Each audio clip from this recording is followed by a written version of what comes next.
And I love it too. And especially because you mentioned cloud brokerage. When it comes to the US, connecting, many agents can say, well, I'm at this X franchise. I can send leads to other states. But when it steps out of the US or Canada boundaries, I feel like the world is a wild, wild place when it comes to real estate.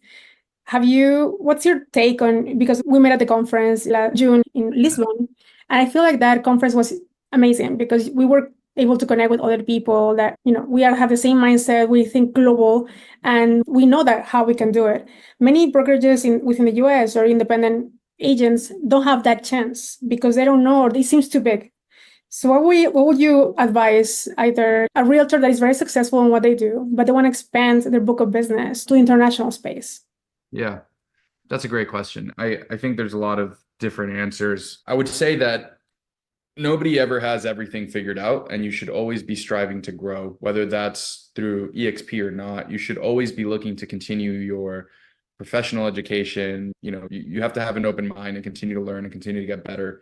EXP is really proudly the place where professionals, where the pros go to grow. And it's just like the proof is in the pudding kind of a thing. We have the top producers in almost every market, the agents who are doing the most transactions. We definitely have the highest level of coaching and coaches in our industry are at EXP. So if you're an independent agent who's looking to go global, international, or to grow your business more, EXP provides a platform that exposes you to things outside of just your market.